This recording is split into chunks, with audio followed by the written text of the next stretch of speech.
All right, y'all, we're back for part 3. Okay, let me get a little tea. I'm drinking chamomile, vanilla and honey, and also, you see, if you can see it, it says love, so a little love in my tea, okay? All right, so part 3. So continuing from the story I just told you about with my narcissist, very conniving brother that I experienced, and we do not talk till this day. I'm okay with that relationship, okay? But it's something that I had to heal from. I also had to forgive him. I also have to forgive him. I have to not hate, regardless of what anyone does to you. You cannot hate them, and that's the hardest part of life, I think. Is forgiving. Don't forget now, so you don't um be put in those situations again, whether it's a family member or a partner or a friend. You have to forgive those people, but do not forget what you've been through. Okay, so let's move on. There is a such thing. Let's put some light into this this message. There is a such thing that is called a healthy soul tie. Okay, this soul tie will leave you feeling confident and empowered. Okay, so there is a scripture also in the Bible that it's not Matthew's 19:5, which says God links two souls together. The purpose is to build a healthy, strong, and close relationship between partners. Okay, and in this case, soul ties are positive. So there are positive soul ties. Okay, God, Amun Ra, who I serve, made these particular soul ties for your soul mate. Okay. Also, you have different soulmates throughout life, but this particular soulmate is someone you're going to marry, live with forever. Love. You guys are going to be connected and tied together with love in the right way. Okay. This soul tie is to help heal you, help you grow and become your higher self. Okay, so there is a such thing as a healthy soul tie. Did you know that you can have more than one soul tie throughout life? Okay, so think about all of the people that you've had intercourse with. You've left a part of them with you. You've left a part of yourself with them, and they've left a part of them with you. Understand all of that you're unhealed from. That was like these one night stands, your little whole moments. Okay, we've all been there. That people that we don't want to talk about. All right, those little things that you think God doesn't see or God doesn't know, He knows. Okay, so you are also stuck to those people if you aren't healed from those individuals. Okay, did you know that soul ties can also be one-sided? So within my relationship, of course, we were both, how we met, we were both low vibrational. But throughout the relationship, she can even tell you, she's like, you're changing. Every other month or every other year, like you're changing. And I believe in that so wholeheartedly is going throughout, you need to change. You cannot stay the same. You got to learn more. You got to, I have children also. So no parts of me ever wanted to stay low vibrational. I didn't understand why I was so angry, at one point in time, while I was going through the things that I was going through. And I've always mean well. Like I said, it wasn't always my doing. But I do forgive myself, right? You have to forgive yourself for putting yourself in certain situations to tolerate certain things. So within the relationship that I had, my partner was very uncommittal. Okay. She didn't want to really commit to any. It took her a long time to actually commit to me. And then when she decided to commit, I was over it. Like, I was like, yeah, whatever. Like, okay, I accepted it, but I also didn't accept it. She also knows this too. I was like, I'll think about it. But we get ahead of ourselves and we're like, I do love this person, but I felt in my heart that it was over last year, to be honest, because of the in and out energy that she had. her being so big on friends, these friends I understood and realized that these friends were a little bit more than friends. Family does come first, but when you realize that there are toxic people and what we call in the spiritual, community, karmic individuals, that karmic can be your mother, your grandmother, your brother, your sister, your cousin, and those things that I really seen. It wasn't she didn't notice those things in those people, so I had to bag up because I was being mistreated in that relationship.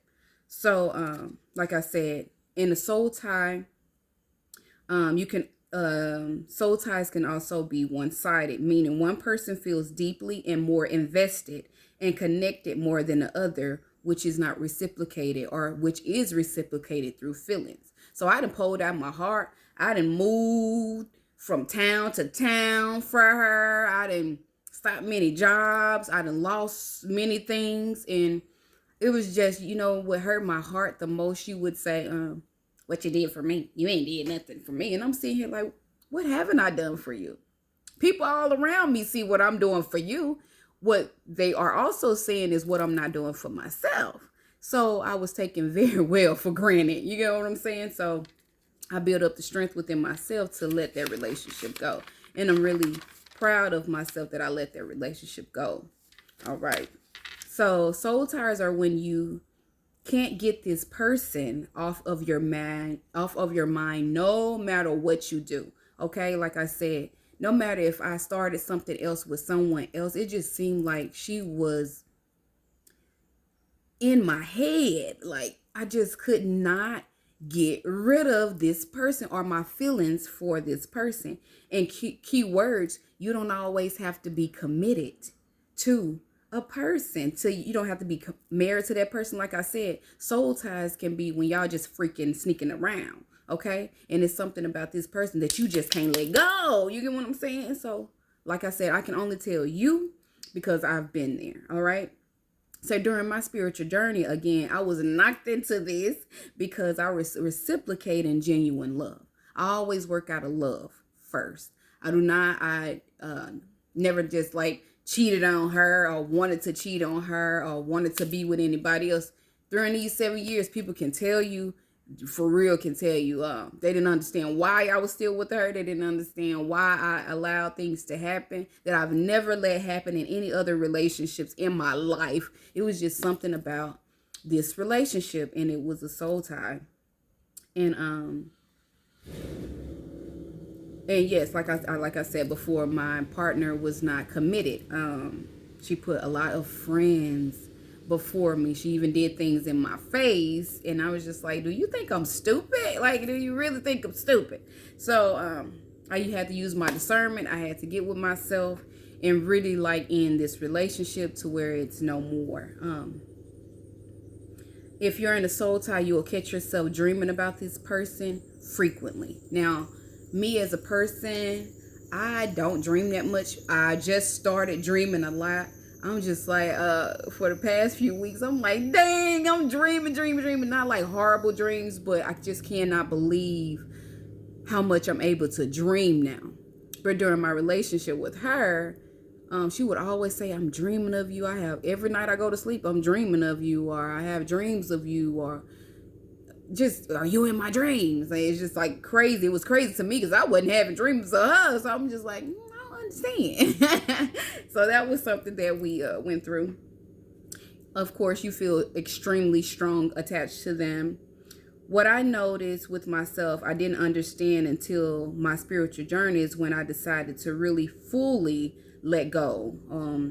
I used to have these butterflies in the bottom of my stomach when she was around me, or when she was like near me and I knew she was coming near me. I could just think of her name and I would feel something in the bottom of my stomach, y'all. And I was we think those are butterflies, right? Those aren't butterflies. I would sweat a lot, just like, I would sweat a whole lot. She could be my phone would ring, and I would be thinking my phone would ring and it's her, and I can look at it and it's her, and like I said, that's that feeling in the bottom of my stomach. If you've ever felt like you were stuck or binded to someone, that's what this is. This is a soul tie. And that's not love, you guys. Those are red flags, right?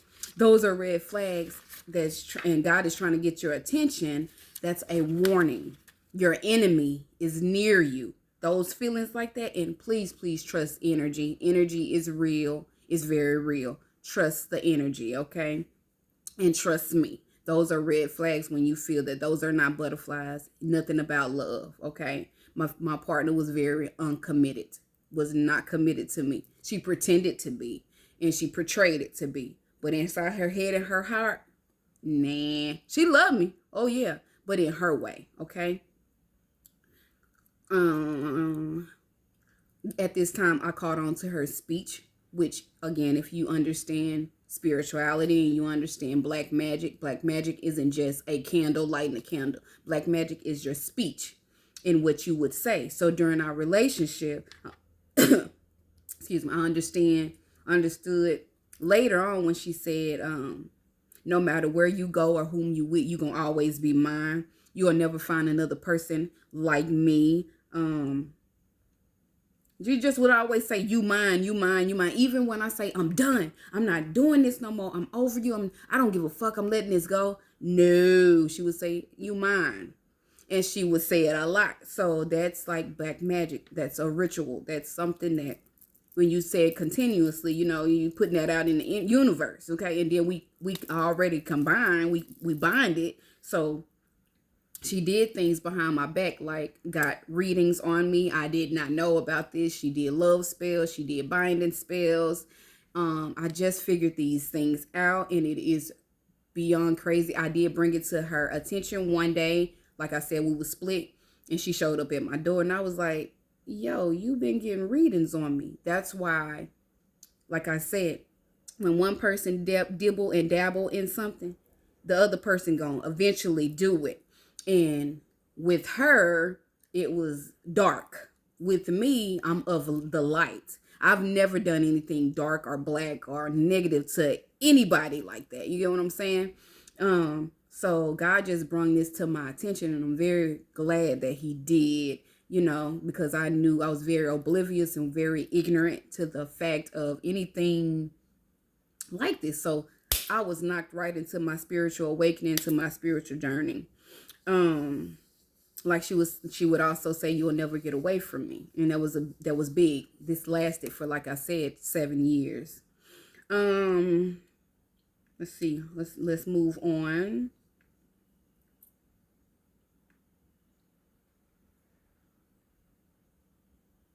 Okay.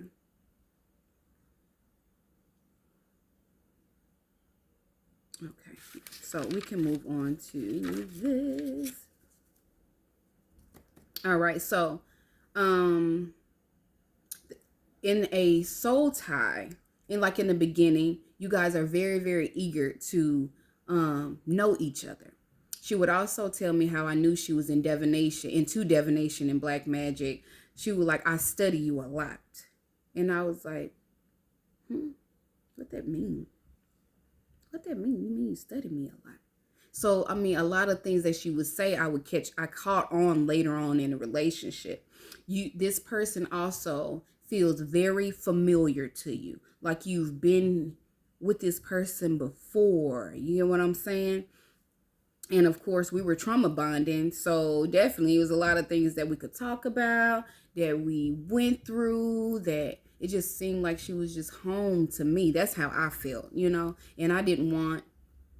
At one point in time, she was like, you don't want me to have friends. You don't want me with nobody else. I just felt like you were my little teddy bear. I just wanted you all to myself. That's my love, my little love language, but because she wasn't committed and committal, of course I was going to get that. Of course, I see now, but I did not understand then. And they show up at a specific time period in your life. Understand?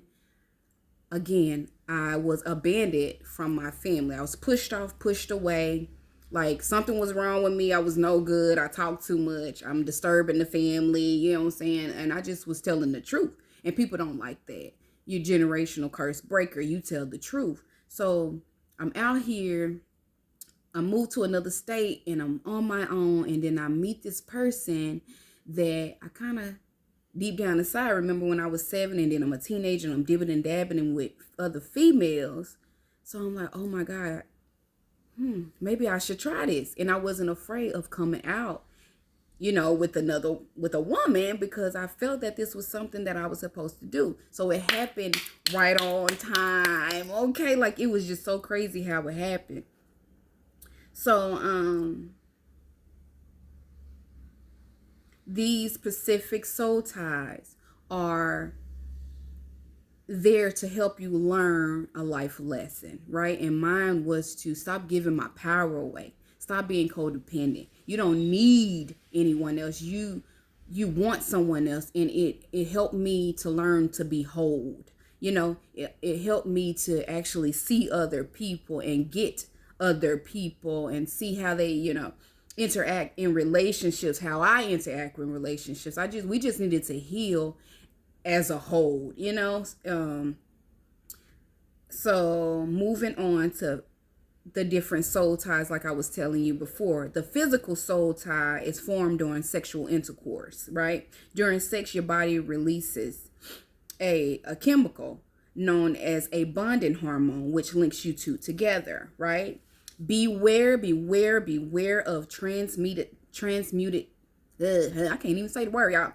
Transmitted demons, which are very hard to get rid of, okay? Much more harder than a disease to get rid of, okay? These are demons. These are transmuted energy, sexually, okay? Which whoever, like I told you guys, whoever you lay down with, each person that you lay down with, you leave a piece of them with you, okay? And you leave a piece of you with them. So we have to be very careful with the people that we lay down with. It's not cool. It's not cool. Surely if you don't want to spend the rest of your life with these certain people, okay? So also the next one would be emotional. Emotional means between two people with common feelings, mutual feelings as in love. This can also be platonic, which is formed between two people that share a strong emotional experience with each other. The next one would be spiritual, which I'm so happy that I'm going to find that person. That person can find me. I just know it. I feel it. It's between two people that's connected on a higher level and experiencing spiritual intimacy. You got to get my mind first. And this person knew that. She knew that. But on another level now. I'm not low vibrational. I know, I see, and I act on what I see and what I know. I'm very observant, like I said, and I use my discernment before anything. The next soul tie will be social. More like more and likely common in our peers, our colleagues, or our friendships, right? Close relationships like friends within the community or your childhood. Remember that friendship, you can be stuck to these friends and you know damn well they ain't no good to you, even the cousins. So we have to look at the relationships that we are very connected to and we don't want to let go. We got to really sort out ourselves first, because we got to take accountability first, and then who we engage ourselves with on a day-to-day basis. Okay, so we're gonna go to part 3, you guys, because the timer is about to go out. But so you understand that an ungodly soul tie, especially if you're having sex, is all around fornication. And we understand that fornication is wrong and you should not do it, because nothing good is going to come out of it, okay? There are red flags like hell. It's unhealthy, and it can be and it will be toxic, no matter